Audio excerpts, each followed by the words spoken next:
What's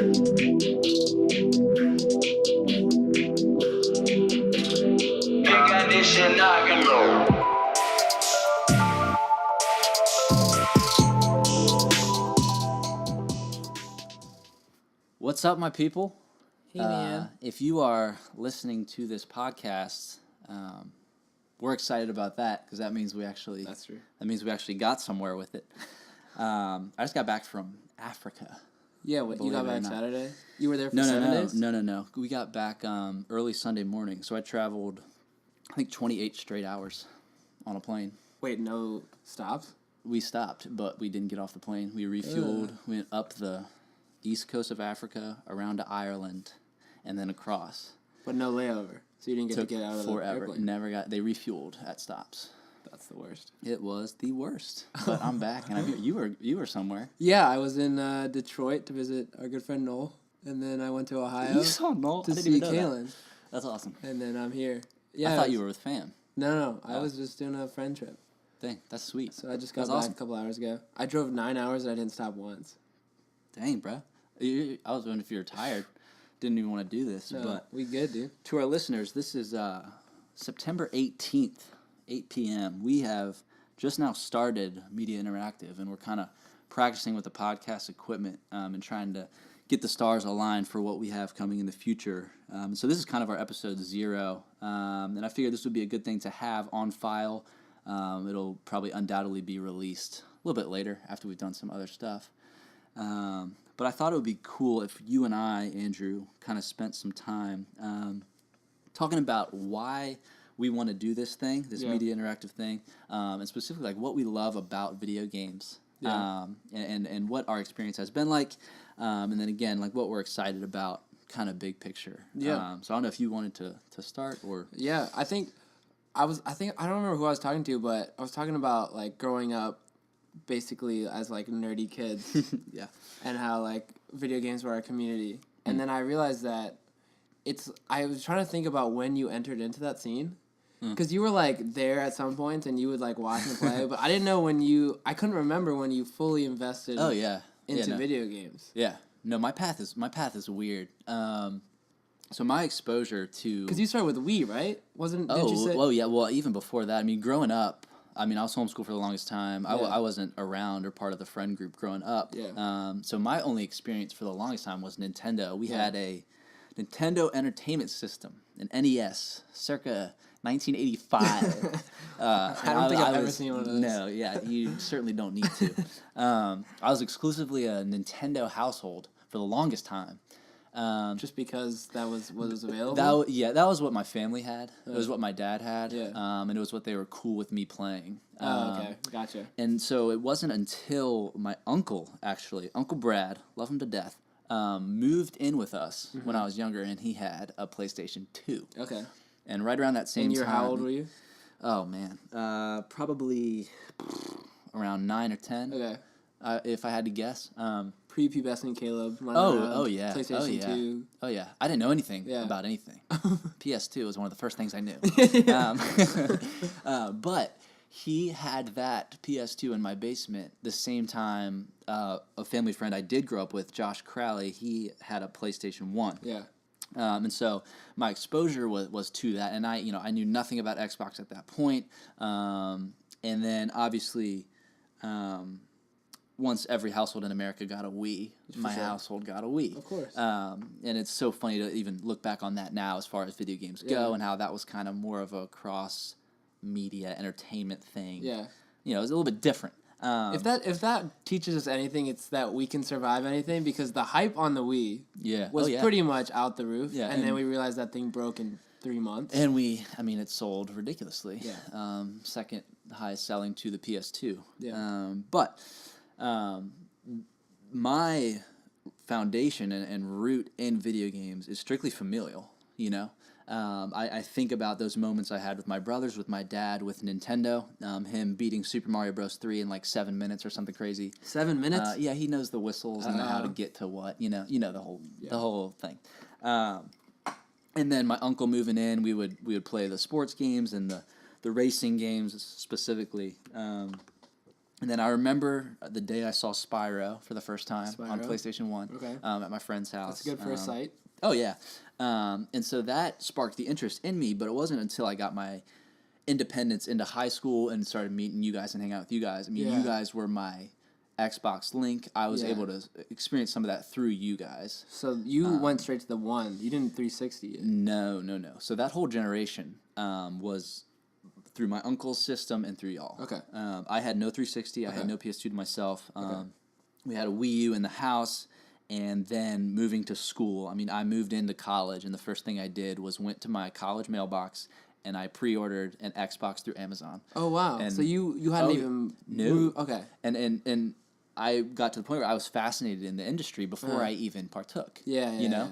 And I lived vicariously through people like Kaylin, through Halo, through stuff like that. And I just thought it was the coolest thing in the world. Again, you know, I love TV, but that idea of interacting with the characters and, you know, making that your own story. And so beginning 4 or 5 years ago in college, like it just became a passion, you know? I mean, as of now, as of 72 hours ago, I now have a Switch. So I have a PS4 and an Xbox One and a Switch. And I love it. I love them all. Started from the bottom, now here. Yeah, exactly. And so the exclusives that each one has, you know, the different audiences they cater towards, I think is great to have. And it's very easy for me to get my money's worth. You and I have talked about that with even with our friend group from high school who stays in touch through Xbox Live. It's surprisingly worth it. The industry is surprisingly worth it to pay all this money, and people think it's ridiculous. But it's fun. It's fun. It's just so funny because I don't know if I ever told you the story, but one of the first times I think you came over and we were playing Xbox, I was legitimately so nervous because I knew my friends, we were just all nerds, and then we came to high school and there was a bunch of different things to do. It wasn't just video games anymore. And then we kind of met new people, including you, and then kind of transitioning to hanging out at people's houses.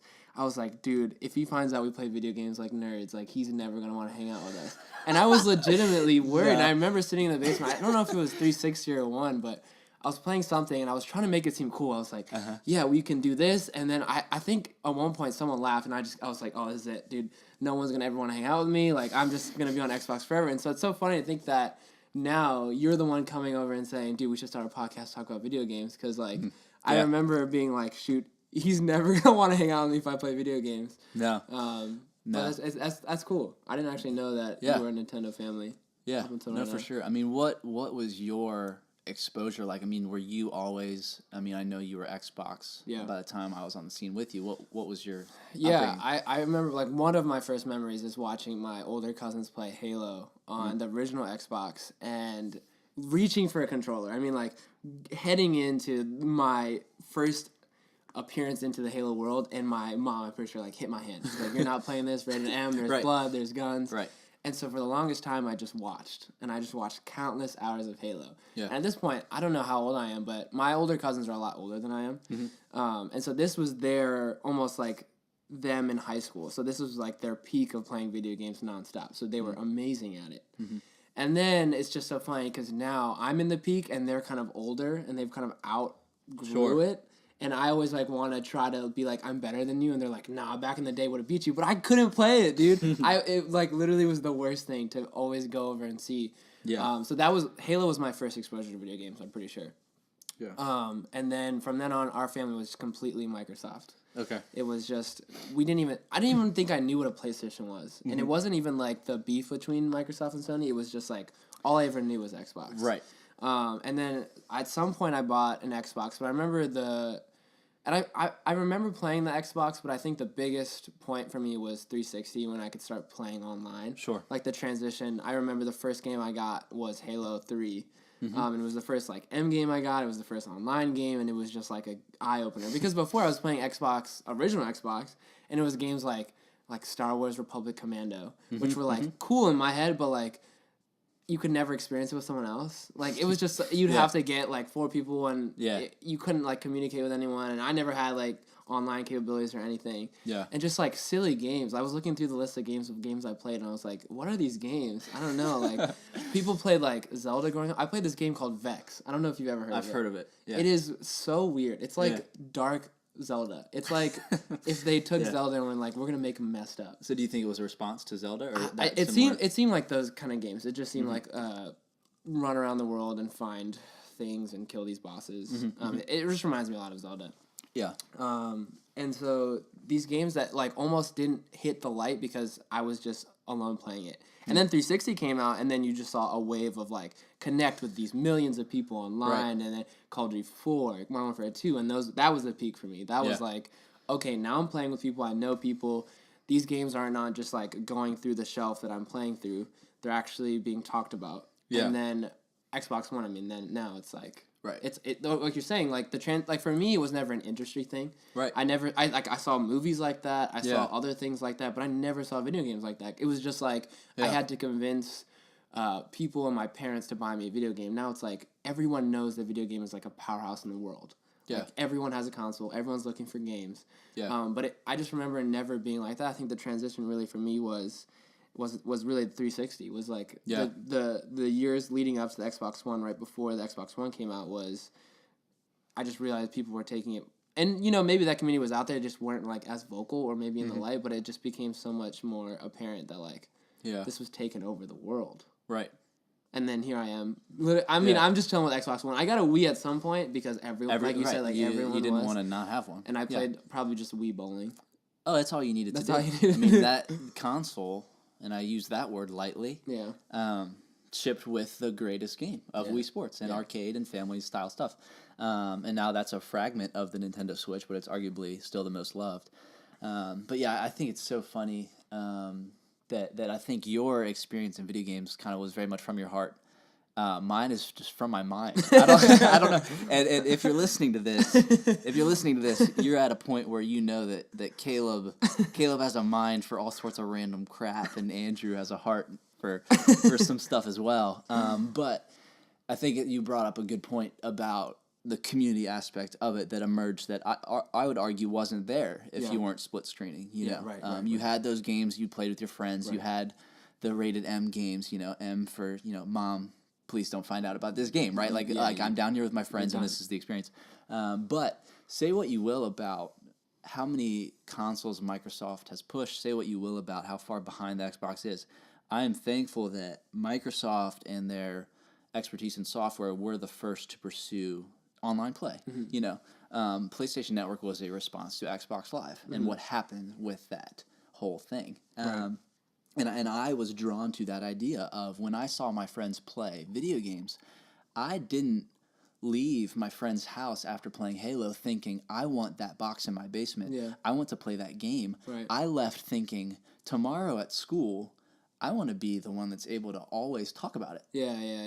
I want to be the one that has that memory. Like the shared memories, the conversation. And what comes from it. Right. And I've always loved to analyze TV and watch movies and play these games.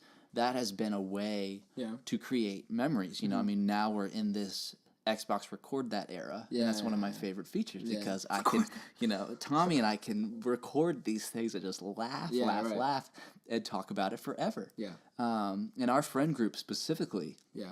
I mean, you can testify this just as well as I can. We graduated, 5 years ago or whatever, and think about how in touch we still are. Granted, people are, growing up and moving on, but I think we're still fairly in touch. Oh, absolutely. And what large percentage of that has been over video games or over at least social media, Yeah. And the way we connect, through the GroupMe or respond to a game being released. I mean, even Aaron will pop in the GroupMe and say, like, this big game is coming out. Like, let's all get it. Yeah, And he's at the point in our relationship with him where if he's down, like, we're all down. Yeah. We all just get it. Yeah. And I've said it once. I've said it 1,000 times. I'll say it till I'm dead. If your friends are interested in doing that with you, imagine how bad that game would have to be for it to not be worth it. Correct. Yeah. People start to be, I don't want to spend $60 on this game. I say, okay, well, millions and millions of kids walk into a Chuck E. Cheese and they spend $1.50 to play a game for 30 seconds. Yeah. If you pay $60 for a game that you will play off and on for 2.5 years. Yeah. In what world is it not worth it? Yeah. And so that's what I love about it. That's what I'm continue to be drawn towards it. And so now I'm at this point in my life where am I this 22-year-old guy that is actually diving into the world of video games now, is that a socially acceptable thing to do? Yeah. And the reason I'm still driven about it is because, A, you can have a life outside of this stuff. There are plenty of wonderful husbands and family men and responsible people who love video games. Yeah. It's not a bunch of scrubs. Yeah. But 2, I am going to be that father that has the kid on his lap playing Nintendo. Yeah. I want this experience. I want the experience that I had, honestly. Well, also I think the perception is changing about consoles. Sure. I think that, because I remember very vividly, like, hanging out with people who had older siblings that also had video game consoles, and you would see them sort of transition out. Yeah. And I remember as a young, early high schooler, late middle schooler saying, I'll never get tired of video games. They're crazy. And then you get to a point in high school where you're like, okay, maybe this isn't it. And then you hit it back, like in college, you're like, shoot, like actually this is worthwhile. And I think what changed that is when those older siblings started to realize that it was still the 360 was still the best console out there. And that was somewhat of an entertainment system, but more than anything, it was video games. It was, let's play Halo right now. Sure. It wasn't, let's search the internet, let's go to this and see this and watch Netflix and do this. I mean, it got added very late, but you see the Xbox One being now, and you see these next-gen consoles being shipped as it's a piece of equipment, and you almost compare it to, like, a Mac or a new computer, where I think it's drawing in a lot more age groups than it did, or at least it makes it seem a little bit more accessible to older ages. Whereas when it was an original Xbox or PlayStation 2, like, what else are you going to do than Spyro on PlayStation? And that's cool for a 16 to 18-year-old, but once you turn 19, you're like, how much Spyro can I play? And there are people that are faithful to that, but I also see the benefit, and also, like, some of the negatives, but a lot of the benefit I see in becoming these entertainment systems is it pulls in all ages. Yeah. Oh, yeah. For sure. And I'm at a point where, I have baby cousins. I have younger siblings. And so the younger games I love to invest in because they mean to them what my games meant to me growing up. Yeah. And the second thing is, this was probably last year, maybe 2 years ago. My father, who grew up on video games, Nintendo, he was surprised that my Xbox could play DVDs. Yeah, right. DVDs. Yeah. He was surprised he could play. And I said, anything in the world can play a DVD right now. In fact, most of them don't even want to. Your microwave could probably play DVDs. Fridge. They sell fridges now. Dude, you can, if you pop a DVD into a DVD applicable device, it'll say, "Is this all you got?"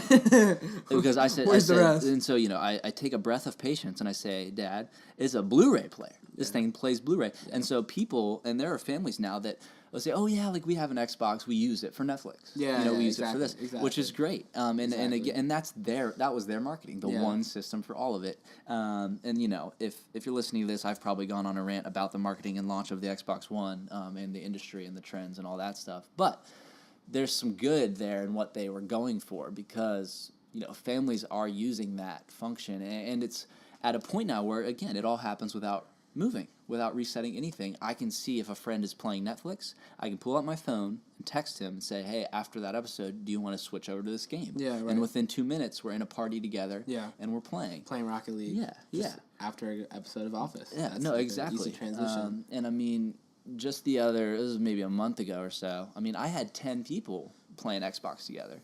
Yeah. We had a group chat going and an Xbox Live party going, and it was just hilarious to hear all the voices and hear everybody and see everybody interact, and play Fortnite and all that stuff. Yeah.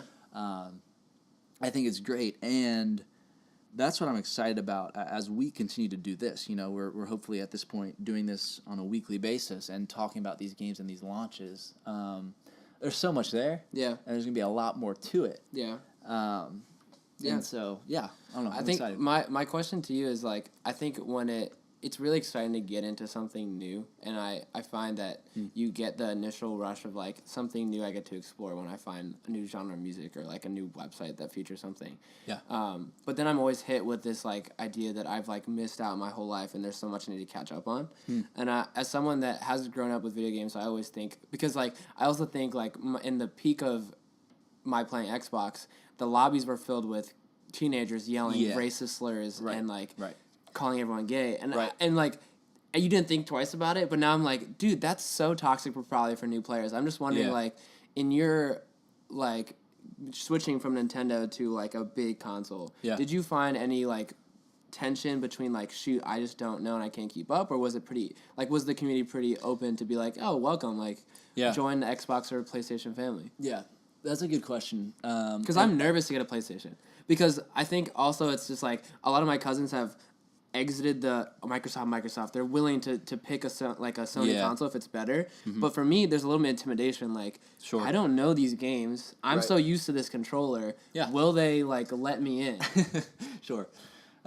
Yeah, and the funny part of that is, my initial exposure to these consoles, and online play and interacting through game chat was at my friend's house, or watching them do it, or listening to them do it. Right. And so at that age, you think it's hilarious when the kid's cussing you out, or you hear a bunch of 9-year-olds freaking out in Call of Duty because you're better than them. Yeah.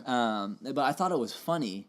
And then, as I found my kind of ecosystem, my group of people, I thought it was fairly seamless. Yeah. For example, I joined PS4 for their exclusives, their games, sure. And that was 2 years ago. And then even then I sold it, and I just got another PS4 for the new games coming out, like Spider-Man and stuff. And so I am never actually online. I have it marked offline. Yeah. I only play single-player stuff, and if I play online with a friend, like we're texting each other, and then we do a private party. Yeah. Competitive play on PS4 doesn't even appeal to me. Okay. My AAA games that are competitive play, I'm drawn to Xbox because I know it and because you all are there. Yeah, so it's really just a community thing? Oh, it absolutely is. It absolutely is. You can close the doors on all the features you don't want. Yeah. That's what I love. Yeah. And what has been great even the last couple years is games are starting to do that.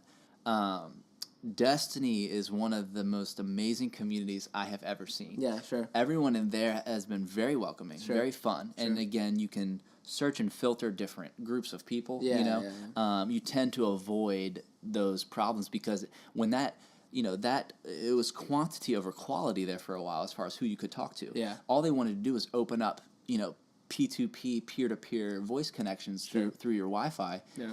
They're not filtering it in any way. So you're randomly selecting all these people. I can't remember the last time I played a Call of Duty match without immediately muting everybody but my friend, right? Yo, absolutely. You have to. I don't care enough to have all my teammates yelling at me. I'm playing with my friends, and when the Xbox Live audio, your party is what you hear. Yeah. Again, I love video games for the people playing them with me. Yeah.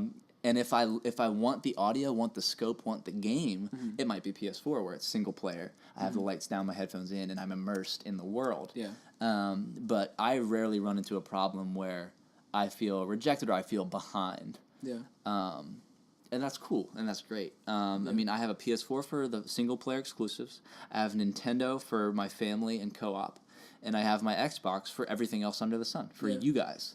I always have 20 to 30 friends online. I always have people to go to and people to fill lobbies. Yeah, that makes sense. Is there anything that you miss from, like, growing up with Nintendo, like the older consoles that you wish kind of, like, that's not there right now? Or is it sort of just like, new age, new wave?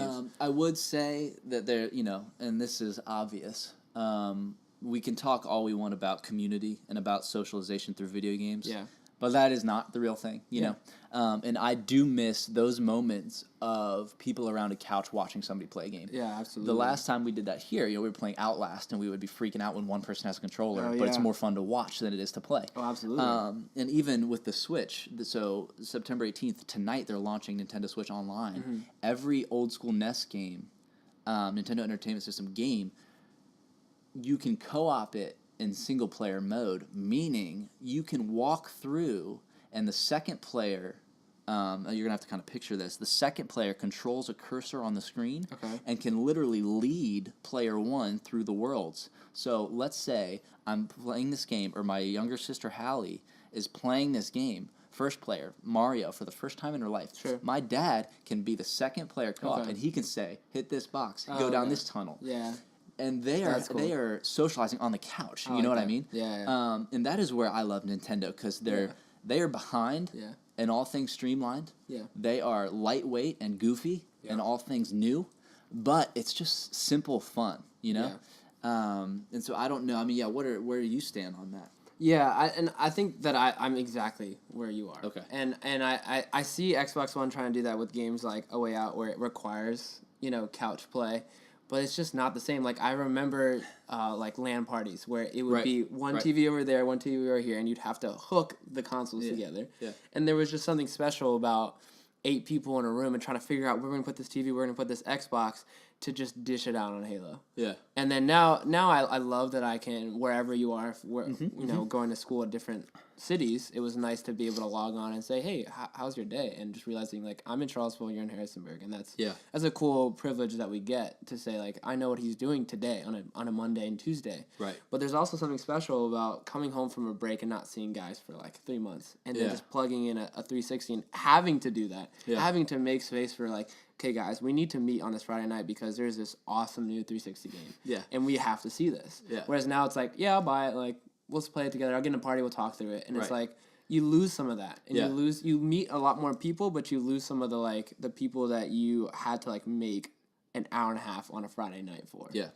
And even to speak to that real quick, our group of guys has in the past done a good job still getting together. Like, I will bring TVs over here. Yeah. You know what Absolutely. I mean? And absolutely. it's pretty funny to think that all we need is the technology from 2005. Yeah, right. Like, we overcrowd your Wi-Fi to do what a wire could do. Yeah. So we can have that old school experience. Yeah. And I think the more we progress in these games, and again, when AR and VR come out and are hopefully finalized to the point of they're actually viable and fun, I hope people cannot forget that and can still chase those memories together. And I want to ask you, Andrew, like, our passion of video games is clear. Our direction and what we're excited about is clear as far as what's coming out and what we've probably already talked about in the previous podcast and what's coming out after whenever our audience gets to hear this. Where do you stand on AR and VR? Because I am more excited about AR because it doesn't completely remove you from the environment. I don't even know what you're talking about. I honestly don't know what AR and VR mean. Like, I know VR. What's AR? It's I'm sorry. You do know what it means. You know what it's augmented reality. So Microsoft HoloLens. Do you remember that stuff? Yeah. So, yeah, that's a good question. I guess I can I can just that. So AR is augmented reality, meaning you have these goggles, you have this software. You're doing something in the world. It's emitted and it projected out into the environment that you're in. Okay. VR is the Sony headset where you're watching a completely different world. So AR is like those iPhone games that puts a dinosaur in the park or something. So right now there's more AR than VR. Yeah. And it's all silly, goofy stuff. So you see consoles doing AR. How does that? So 2 years ago at E3, Microsoft launched their HoloLens development for Xbox. So it's partnered together. And so you have these games that work for either, and so you can play, E3, so 2015, 3 years ago already. That guy right there. Playing Minecraft. That is a Minecraft world potentially on his living room floor. Powered by either the HoloLens there or even the Xbox in the room. And you can use the controller in your hand. So I'm tracking. And so Microsoft took the partnering with Xbox route. So you use Xbox software and Xbox controller. Yeah. Other companies like Oculus say you need a high-end PC and all this software to do it. Yeah. And then Sony launched VR first. That headset is out. You can go play VR now, but it's all glitchy and just it's kind of the worst. Yeah. So as far as those two things, you have. I like AR because I see a world where I can play an AR game in a room. And also be hooked up to the TV to where anybody else in the room could see my point of view. Yeah. You know what I mean? Yeah. Or you and I could play AR together in the room, and so we're building a world there. Yeah. And so what used to be kids playing with Legos on the ground is now kids building a Minecraft world together right on their couch. Room. Yeah. And that speaks more to me than a mindless zombie kid with a VR headset on where he probably can't even hear his mom yelling at him. And he's seeing this digital world. But again, I think VR, is going to have the more intense games, the more immersive world. But what do you think about this? Yeah, I just find it. I'm very skeptical. I find it hard to believe that people are. I mean, I think the one counter to what I'm basically saying is the transition to Wii of like getting the new things to move around. But I just find it hard to believe that in half a decade or even a decade, people are switching over to get all this new, brand new hardware to be able to play these games. Because I find it difficult to imagine it easily being entered into everyone's household. Right. And from what I understand with the Wii, it was pretty like it was announced and then it was in every household. Right now, VR has been in talks and in testing for almost as long as I can imagine. Yeah. Right, and it's just like it seems like the transition is harder. Yeah. It seems like it's becoming more expensive. Yeah. You have to have this running. You have to have this much space. Whereas like Wii was just like, dude, put this on your wrist and then you can like play tennis. Right. And that's where I feel like I would agree with you then that AR seems a little bit more appealing because Yeah. it's like you can just get this lens. Right, and it makes a little bit more sense, right? Makes a little more sense. And Nintendo was alone with that technology. That commercial of Asian dudes showing up at your door and saying like, "We would like to play," and they have a Wii remote. Like it was different. Yeah. But the market as a whole, as far as VR, it became a rat race. Yeah. And now they're saying, we have this, we have this, we have this. Well, Sony says, we're going to put ours out first. You had these stupid, colorful little wands and a bunch of their E3 demo broke. The guy had to, like, vent and vamp and, like, make up a bunch of crap when his demo failed. Sure. And I get it. You want your stuff out there. Yeah. But I think we're years away from that. And right now, I'm easily pleased, brother, because these games are still awesome. Yeah. I see the future just right now in the next like 5 years just being optimizing 4K gaming. Like I just see people continually to optimize the Xbox to TV relationship, and I don't see it moving past that for. I want to give it a decade, like, and that's a long time, and especially with how long VR has already been talked about. I just see so far, like with Xbox One X, like they show it and it freaking works. Like it looks better, it runs better, and it's easier to get on board with, like, I just need to upgrade it. Because we all did that from Xbox to 360 to now One. Right. It just makes it seamless. I see the next gen of consoles being like, I can run this Skyrim game, boom, I'm getting it. Yeah. I don't see it being like, I could get the Skyrim game, or I could buy all this new hardware just to be able to see my house in VR. Yeah, and we want to dream big. We want big iterations. We want our minds to be blown. Yeah. But if it's not reliable, Sure. don't you dare do that to me. Exactly. I don't want to be surprised in the worst of ways. I might as well be barely surprised in smaller, more reliable ways. Oh, absolutely.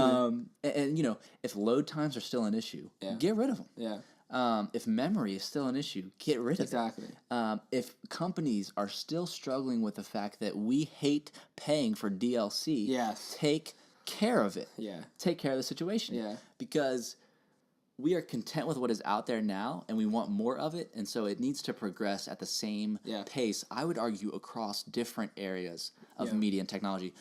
What frustrates me now is the TV industry, and I mean hardware, physical televisions, are pushing 5K, 6K TVs. Yeah. The human eye won't even be able to process that crap, okay? Anything above 4K You have to be a robot is bouncing off your eyes into the nether, okay? Like, no one can even grasp that. And so if my consoles are already getting downscaled because I don't have a 4K TV. Yeah, right. And then people say, why don't you have a 4K TV? Because there are already 6K TVs. Yeah. Why don't I just wait for the 7K? Why don't I do this? Right. And if my 1080p game runs beautifully, again, I mentioned earlier, I mean, I like Nintendo. Yeah. That means I don't care about graphics if I'm having fun. Yeah. Right? Oh, absolutely. There is enough there. Yeah. And that is what I think drives it. Yeah, and to go back to your point though about, I think interesting about like DLC, like where do you see DLC being, or do you see DLC transitioning to just microtransactions, or what do you see the future of DLC? Because right now everyone hates EA, and EA is the king of DLC. Guess so like, what I love the most? That everyone hates. EA. They need a swift kick in the butt, and they have it. I mean, Yeah. Battlefield 5 is all free DLC. Yeah. It just unfortunately looks like kind of maybe a watered-down game in general. Yeah. We'll see. But big picture, bold prediction, I think DLC falls away when subscriptions continue to pick up. Okay, explain that. Right now, we have Xbox Game Pass. Okay. Which is a subscription service for your games. Sure. And even Xbox just released a leasing plan. Do you still have Game Pass, or is your? I do. I have the 2-month trial going. I'm not going to renew it You're not? because you don't get new AAA titles. The only thing you get day one is first-party games. And right now, 2018, Xbox is actually weak sauce on first-party Fallout games. 76 not launching on Game Pass? So it might. Okay. I don't know if they have I know they have a partnership with Xbox, so in that case it might. But like Call of Duty, Call of Duties, the Red Deads, you'll be missing out. People are leaning subscription now. I mean, look at cable television dying in a hole, while Netflix and Hulu are taking your small monthly bills, and that's how they make money. A lot of people paying a little money. I think, and this is down the road, subscription services will convince companies to get rid of DLC, but more immediately, I think it's going to be around, and I think companies are just going to be more upfront about it. I think maybe more content will come out. I think Overwatch and Fortnite and, hey, here's DLC type stuff that's cosmetic for free. Yeah. But here's a good enough game that you pay for once, you will play. Yeah. And Fortnite has lasted over a year, right? When did it come out? October Okay. is the year for Battle Royale on Fortnite. Okay. Then that's what I mean, for sure. Battle Royale Fortnite. I mean, we're coming up on a year. That's impressive for a game like that. It is. Other than Minecraft, which lasted the better part of a decade, and I would argue is still popular. Oh, absolutely! I played this weekend. Yeah, It still was fun. Still dude, was addicting. I saw it on the Switch store. I almost bought it. I would have Minecraft on 4 different devices. I mean, why not? But, like Minecraft yeah. is so fun. I still have that world, by the way, that we built with Noel on my Xbox. Do you remember that? I don't remember that. This was a year and a half ago or so. We played Minecraft together? We built a you, me, and Noel. I shared a world with you. Yeah. We built like a house and we mined below the house. We had wolves in the house. Do you not remember? Oh, I think I remember that. Okay. Yeah, It's I still remember there. that, yeah. I went in it the other day. And it's It's a good trip to go into old Minecraft worlds and see what you've done. Yeah. Man, and that's my favorite passive video game, just to mess around. But anyway, to get back to what you're saying, DLCs I think are going to stick around. I just think hopefully companies will be more upfront with it. Yeah. And that way, I have no problem them saying it's going to be DLC. Yeah. Then I can actually weigh, because they don't, games launch and then they say, here's a pay block. Yeah. The Battlefield games I was fine with Battlefield DLC because I didn't care. I had enough maps. But Destiny, my favorite game of all time, blocks people from playing their game when you don't continue to give them money. Yeah. You can't do anything, really. It just bothers me when games launch and immediately discuss the first chapter. And you're like, are you kidding me? When does this game that I have then? Right. And if you play video games or know the industry at all, people launch incomplete games and then fix them later. It's it's an epidemic. Yeah. The complete game is often 6 months after it launches. No, yeah, and you even see that in the music industry, which I won't get off topic, but like the world is changing. Like you don't get full things immediately, and that's crazy. Yeah. No, but sure. I think I'm with you on the whole DLC. I think that Fortnite has kind of changed how we view DLC. It's just like, okay, I don't need this tomato skin. Maybe I want it, but it's not going to change the way I play the game. Yeah. So I'm with you. I think that we should give our listeners like a 5-minute debrief of our Blackout impressions before we end, just for a little tidbit. Okay, so I was going to ask you this question. This is September 18th, so we just played the Blackout beta. Yeah, because I Do just we played. Want to save our impressions for episode 1 Well, when the I'll game... forget it. I say we just give a little rundown. Right, okay. I think fun. Yeah, let me hear. I want your general thoughts. Okay, so I also comparing not Battle Royale and Battlefield, but I played Battlefield beta, and then I played Call of Duty beta. Battlefield beta, and we won't get into that. Okay. Well, we can save big titles for next week, but Battlefield beta, I didn't like it. I just didn't. I just didn't like it. Even with friends, I just didn't like it. Yep. So then I go to Call of Duty, and I'm playing, and first thing I'm noticing is it for me at least, it doesn't feel like Call of Duty. And I have missed at least 2 Call of Duty titles in the past. Okay. Recent titles, so maybe it's just me not keeping up with it. But it just is different, and honestly, in a good way. And so what I noticed first, and I think Tommy pointed out very quickly, he was saying the shooting is just different. The mechanics are different. You can't just run in there and drop to the ground and kill someone. No. You have to aim for the head. You have to know where you are, and you have to know your positioning. Oh. And once I got to that moment, I was like, shoot, I can't just like go in here and scream and throw a grenade. Like I have to play this game, and that changed for me. And then I was having a blast. Yeah, I was having a blast, and you know what? I'll be the first to say it. I was getting madly frustrated.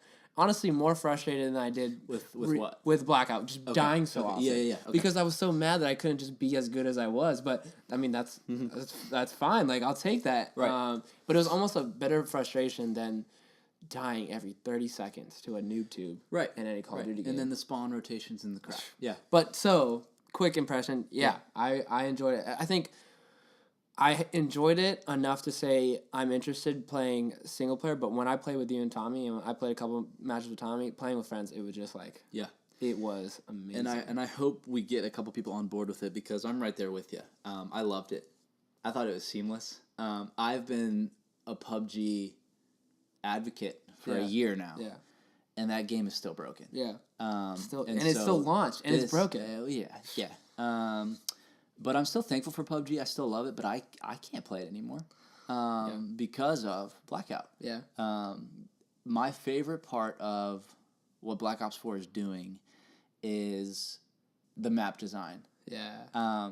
Because they're, the different sections of the map are from different games. Yeah.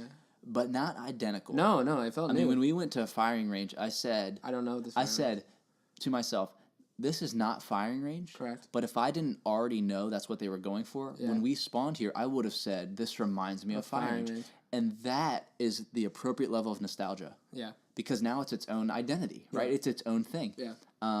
And I still remember the map design of that. Like, I got killed and you were still running around. There's a common theme there. I got killed and you're still running around. But and so it's so funny. I told Tommy I was done playing, and then I went offline so I could play myself and practice. I was playing solo, and I loved it. I was able to not listen to party chat. I was listening to the environment and the sounds. And those sounds carry. That Call of Duty gameplay is there, but it's not Call of Duty. Yeah. The TTK is not. It's longer. TTK. Time to kill. Time to kill. Yes. Wow, you're just throwing out different words. So, I'm sorry. No, you're good. See, it's shorter, but now it's longer. Did you explain it to me? 10 minutes later, I finally know what TTK the time means. to explain the TTE has been okay. But yeah, anyway, I thought it was great. And dude, 3 different zombie storylines. Yeah. And you already know I loved the regular multiplayer beta. Yes. It plays like Overwatch. I'm excited for it. It's funny that this podcast will release after the fact. It'll be funny to come back and say this. But so that was a little tidbit. We can get into a full debrief for sure. in another episode. But I just wanted to put that out there because I know it's the hot topic. Yeah, no, absolutely. And so before we go, Andrew, this is our opportunity to test the audio, make sure we're good to go on podcasts.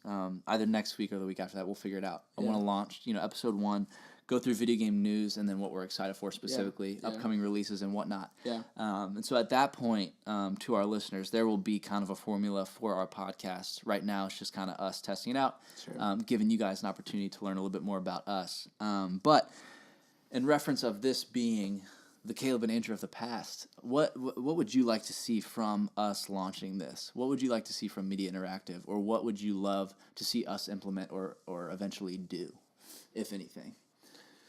Oh, that's a question. Yeah, and I have some answers that I can say like while you're thinking about that. Like for go ahead. A personal preference. Like I'd love to get to the point where we can have T-shirts. Yeah. I think T-shirt campaigns and getting T-shirts is a good sign. Yeah. That you're embracing it. That there's an opportunity for an audience to embrace it. It's just fun. Yeah. T-shirts are fun. Yeah. To design and all that stuff. Then I also hope to get to a point where we can have a listener segment, have people on. The people we're going to mention a lot, like Tommy and Jake and all them. Like I want them to be on. They have voices, and they're very knowledgeable and super fun guys. And then also people can email in.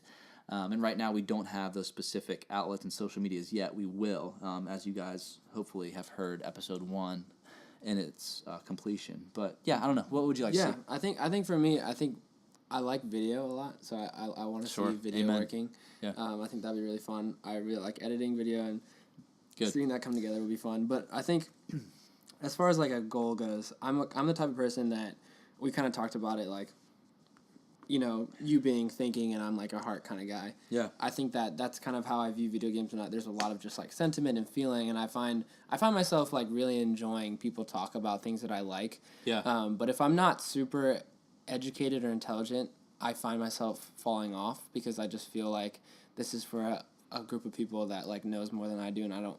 That's just me. So I want to what I want with this podcast is I want to reach people that are like me, in the terms of like I want to talk about like what does this game run, how fast or how good, and what are the gun names, what is it referencing. Yeah. But I want to get to a point where it's just so casual for people to understand. Like for me, I'm just gonna tell you how I feel when I play a game, and it could be the worst game. That's what I'm saying is like we can sit here and talk about how much fun we had with The Witcher. Yeah. And anyone, whether you played it once or for 100 hours, can relate on a level of like I just enjoyed sitting there with you and playing The Witcher. Yeah. And that's kind of where I want it to be, at a point where like someone tunes in and is like, shoot, I don't have to know who made The Witcher or how long it's been and how fast it runs. Just like I played it once and had fun. Like, can I hear about it? And just like talking about fun memories with it. Yeah. And so I think that's what I like want to get to a point where like we're just like blending those two. And I don't know if that's like a high goal, but like Yeah. I'm a type of person that just like is really like I don't know what I don't know No, what TTK is, No, but I that's can tell fine, you yeah. I had a blast in the back of the car in Call of Duty just like shooting random things. Yeah. No, see, and that's